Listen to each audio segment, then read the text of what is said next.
আসসালামু আলাইকুম। সুপ্রিয় দর্শক, অনেকেই প্রশ্ন করেছেন যে ঘরে বিড়াল পালন করা হালাল নাকি হারাম এবং বিড়াল পালন সম্পর্কে ইসলামই বা কি বলে। রাসূলুল্লাহ সাল্লাল্লাহু আলাইহি ওয়াসাল্লাম বলেছেন, বিড়াল নাপাক নয়, এটা তোমাদের আশেপাশে ঘন ঘন বিচরণকারী প্রাণী। আবু দাউদ ৭৫, তিরমিজি ৯২।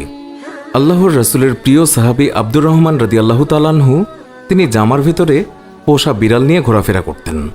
একদিন তিনি জামার আস্তিনের নিচে একটি বিড়াল ছানা নিয়ে রাসূলুল্লাহ সাল্লাল্লাহু আলাইহি ওয়াসাল্লামের দরবারে তিনি উপস্থিত হন।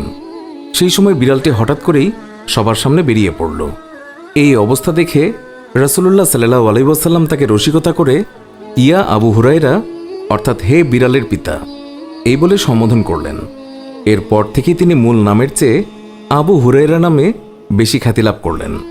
আর সেই দিন থেকেই তিনি নিজেকে আবু হুরায়রা নামে পরিচয় দিতে তিনি বেশি পছন্দ করতেন। আল্লাহর রাসূল সাল্লাল্লাহু আলাইহি ওয়াসাল্লাম তিনি যখন ওযু করতেন তখন নিজের ওযুর পাত্র থেকে বিড়ালকে পানি পান করাতেন। এক মহিলাকে একটি বিড়ালের জন্য আযাব দেওয়া হয়েছে।